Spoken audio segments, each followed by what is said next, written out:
To the physics lover Aman Kumar YouTube channel physics की दुनिया में आप सभी लोगों का स्वागत है। आई होप आप लोगों ने अभी तक अपने पुराने लेक्चर्स कर लिए होंगे। आज हम इलेक्ट्रोस्टैटिक्स में मूव ऑन कर रहे हैं, आगे की ओर बढ़ रहे हैं। ये वीडियो हिंदी और इंग्लिश मीडियम दोनों बच्चों के लिए इंपॉर्टेंट है। इलेक्ट्रिक फ्लक्स के बारे में इस वीडियो में हम जानेंगे। इलेक्ट्रिक फ्लक्स क्या होता है, उसकी डेफिनेशन पार्ट, उसका फॉर्मूला पार्ट, ये सारी चीजें हम इस वीडियो में डिस्कस कर रहे होंगे। अगर आप ये वाला लेक्चर अच्छे से नहीं करते हैं, डेफिनेशन पार्ट अच्छे से नहीं देखते हैं, तो आने वाले समय में जो लेक्चर्स हम करने वाले हैं इलेक्ट्रोस्टैटिक के, उसमें आपको डेफिनेटली दिक्कत जाएगी। इसीलिए आप बहुत ध्यान से करिएगा।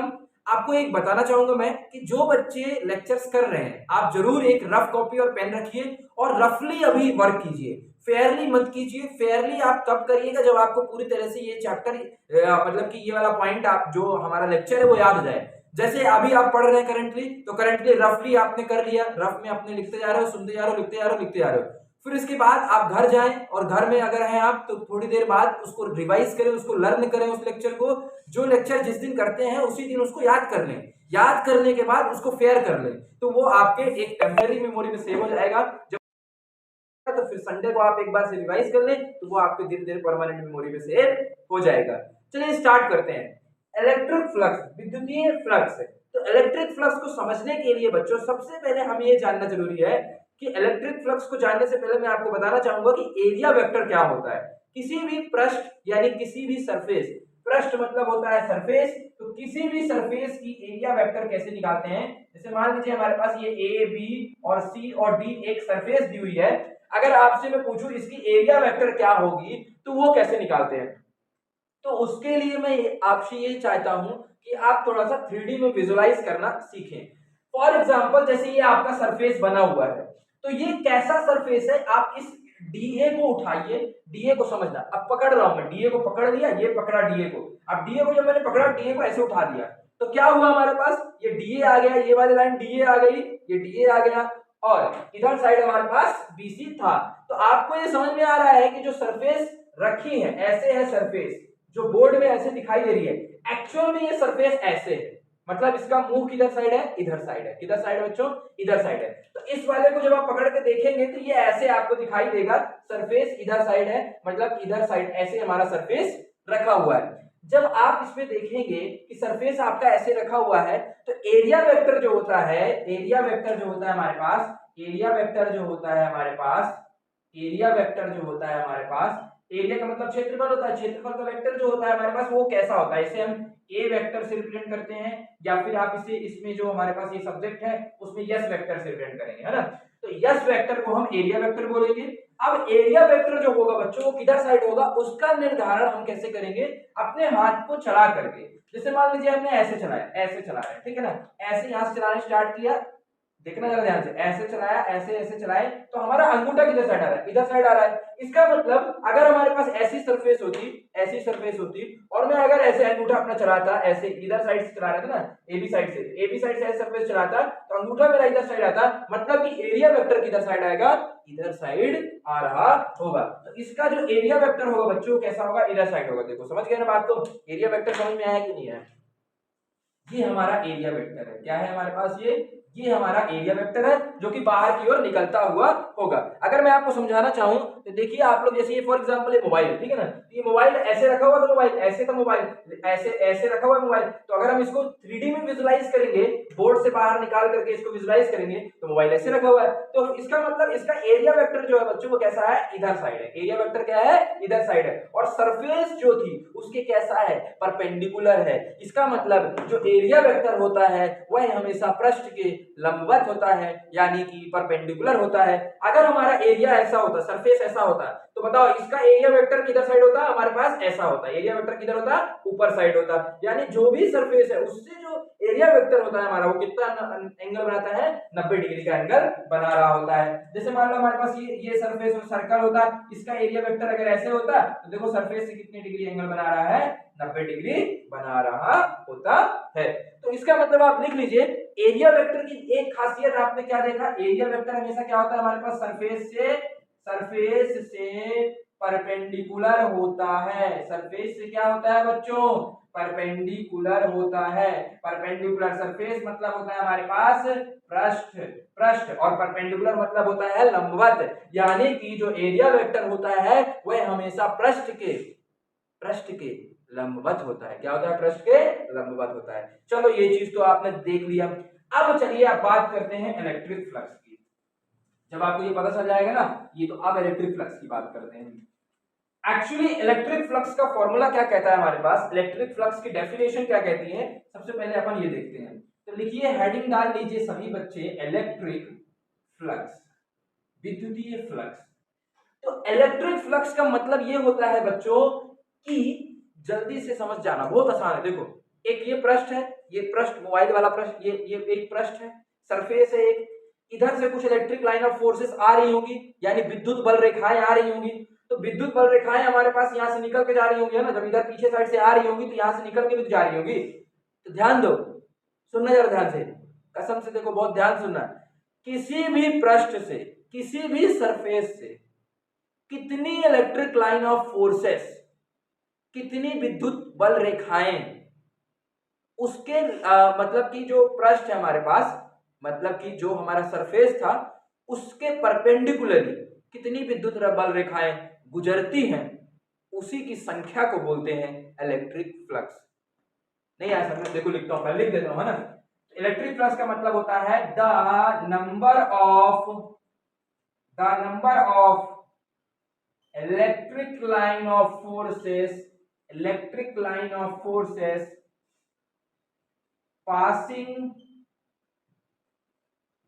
through a surface normally, है ना, normally is called electric, Hindi medium वाला टेंशन ना ले, बोल रहा हूं मैं, इज कॉल्ड इलेक्ट्रिक फ्लक्स।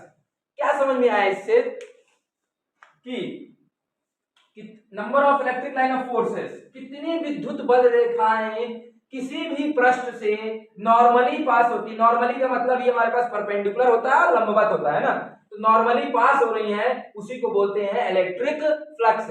किसी भी सरफेस से कितनी इलेक्ट्रिक लाइन ऑफ फोर्सेस, विद्युत बल रेखाएं गुजरती हैं, उसी की संख्या को क्या बोलते हैं हम? इलेक्ट्रिक फ्लक्स बोलते हैं।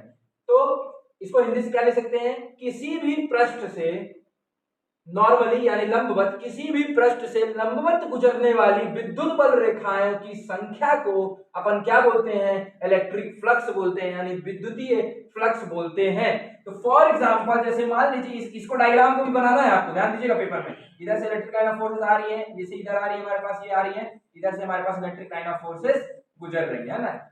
ये हमारे पास इलेक्ट्रिक लाइन ऑफ फोर्सेस क्या है? गुजर रही है, और परपेंडिकुलर है, क्योंकि वो किसकी डायरेक्शन में है, किसकी दिशा में? देखो एस वेक्टर क्या था हमारे पास? जिधर साइड एरिया वेक्टर था, एरिया वेक्टर हमने देखा था ये परपेंडिकुलर था। तो इलेक्ट्रिक लाइन ऑफ फोर्सेस जितनी पास होती हैं, यहाँ पे 1 2 3 4 पास हो रही है, तो इलेक्ट्रिक फ्लक्स 4 होगा। तो मतलब जितनी इलेक्ट्रिक लाइन ऑफ फोर्सेस पास हो रही होती हैं किसी भी सरफेस से, उसी को क्या बोलते हैं? इलेक्ट्रिक फ्लक्स बोलते हैं। तो पेपर में आएगा तो आपको डेफिनेशन लिखनी है और डायग्राम बनाना है। अब हम फॉर्मूला पार्ट देखते हैं। इसका फॉर्मूला जो होता है बच्चों, इलेक्ट्रिक फ्लक्स का जो हमारे पास फॉर्मूला होता है, उसे हम डिनोट करते हैं फाई से। किससे डिनोट करते हैं? फाई से। फाई से हम इलेक्ट्रिक फ्लक्स को डिनोट करते हैं। फाई ऐसे लिखते हैं, फाई इज इक्वल टू होता है हमारे पास ई डॉट डीएस होता है। ई डॉट क्या होता है? ई डॉट डीएस होता है। E for electric field, DS for small part का एरिया, मतलब क्या? छोटे पार्ट का एरिया।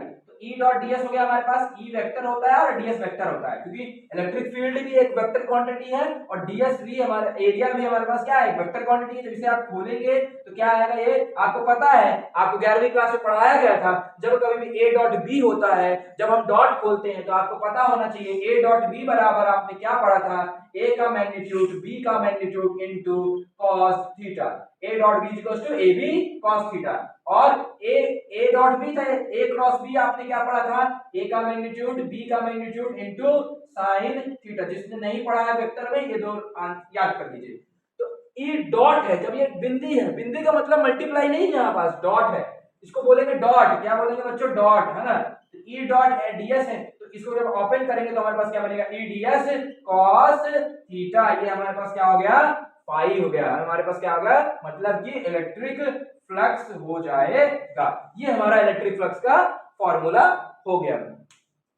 अब बच्चों आपसे पूछा जा सकता है कि इसकी वैल्यू मैक्सिमम कब होगी, मैक्सिमम कब होगी और इसकी वैल्यू मिनिमम कब होगी।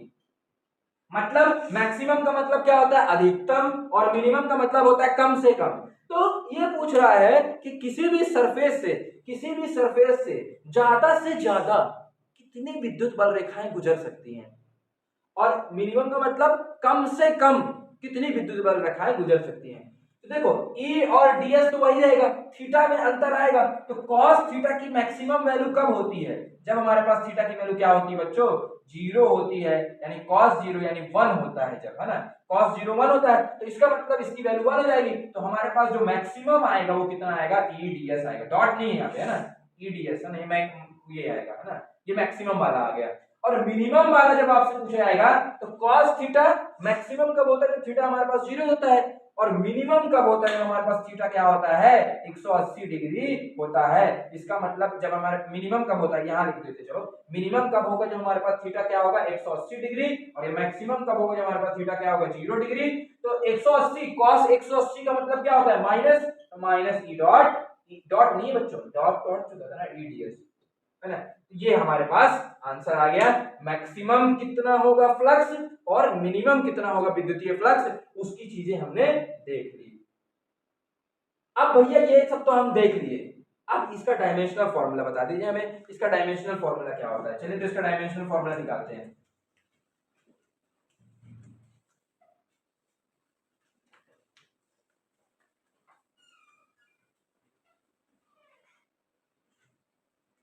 है ना, चलिए इसका डायमेंशनल फॉर्मूला निकालते हैं। इसका डायमेंशनल फॉर्मूला हमारे पास क्या आएगा, है ना, डायमेंशनल फॉर्मूला DF लिख देता हूं मैं, है ना। डायमेंशनल फॉर्मूला मतलब होता है विमीय सूत्र। तो flux is equal to basically देखा जाए तो EDS आ रहा है हमारे पास, cos थीटा है तो cos थीटा की कोई डायमेंशन नहीं होती है। तो इलेक्ट्रिक फील्ड का फॉर्मूला आप लोगों ने पढ़ा है बच्चों, F अपॉन Q होता है, और DS तो हमारे पास एरिया है। कोई भी किसी की भी एरिया निकालते हैं, साइड का गुणा होता है 2 बार, या फिर किसी में निकालते हैं, किसी की भी एरिया निकालते हैं, तो एरिया की जो यूनिट होती है वो हमेशा मीटर का स्क्वायर होती है। क्या होती है बच्चों, मीटर का स्क्वायर होती है। अब फोर्स का क्या होता है, F बराबर, F का अलग से निकालते हैं, F बराबर क्या होता है, मास इंटू एक्सेलरेशन। मास का क्या होता है kg, और एक्सेलरेशन का क्या होता है मीटर पर सेकंड का स्क्वायर। ये फोर्स का हो गया, तो फोर्स की जगह लिख दीजिए kg, ये मीटर मल्टीप्लाई होगा तो इससे मीटर का क्यूब अपॉन सेकंड का स्क्वायर। अब Q का लिखते हैं, I बराबर आपको पता होता है, आपने पढ़ा था, जब कभी भी मुझे चार्ज निकालना होता है तो वो क्या होता है हमारे पास, I अपॉन टी होता था। तो Q बराबर क्या हो जाएगा हमारे पास, Q बराबर सॉरी क्या हो जाएगा, Q बराबर क्या हो जाएगा हमारे पास, IT हो जाएगा, है ना। तो Q बराबर हमारे पास क्या होता है, IT। ये तो आपने फॉर्मूला पढ़ा था ना, जब कभी भी आपको करंट निकालना होता है तो आप क्या करते रहे हो, Q बाय T करते रहे हो। ये आपको पिछले लेक्चर्स में कराया गया है। तो Q बराबर IT जाएगा। आपको मैं पिछले लेक्चर्स में बताया भी था कि चार्ज कूलॉम होता है, कूलॉम को हमें एम्पियर में कन्वर्ट करना होता है, तो ये इसका I का एम्पियर हो जाएगा, टाइम का T का T ही रहेगा ना। तो ये हो गया हमारे पास। तो यहाँ से हमारे पास यहाँ एम्पियर आ जाएगा, और अच्छा एम्पियर में कन्वर्ट कर देंगे यहाँ पे, और टाइम का हमारे पास टी हो जाएगा। इस सेकंड का स्क्वायर है, इसका मतलब ये भी टाइम ही है, तो टाइम का स्क्वायर हो जाएगा। और केजी का मतलब क्या, अच्छा लिखा रहने दो, पहले एक और बना देता हूँ। केजी का क्या होता है हमारे पास, यम का 1, और मीटर क्या है, लेंथ है, लेंथ का कितना दिया है 3, और एम्पियर का कितना हो जाएगा, MLT पहले लिखते हैं ना, MLT। टी का कितना है, 2 ये हो गया, 1 ये हो गया, 3 नीचे है, जब ऊपर आएगा तो क्या हो जाएगा -3, और एम्पियर का कितना दिया हमारे पास, नीचे 1 है, ऊपर आएगा कितना आएगा हमारे पास -1।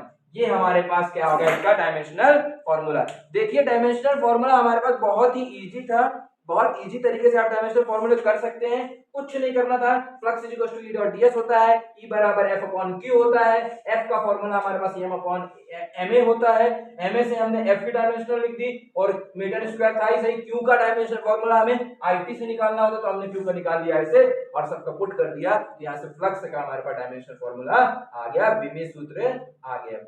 तो यहाँ तक हमने इस लेक्चर में इलेक्ट्रिक फ्लक्स का आई थिंक हमने पूरा देखा। एक बार फिर से बोलता हूँ, किसी भी प्रश्न से गुजरने वाली विद्युत बल की रेखाओं की जो संख्या होती है, इलेक्ट्रिक लाइन ऑफ फोर्सेस की जो संख्या होती है किसी भी सरफेस से गुजरती हैं, उसी को हम बोलते हैं electric flux. Thank you lovers, मिलते हैं नेक्स्ट वीडियो में, तब तक के लिए आप हमसे बने रहें और आगे बढ़ते रहें। Best of luck. Thank you lovers.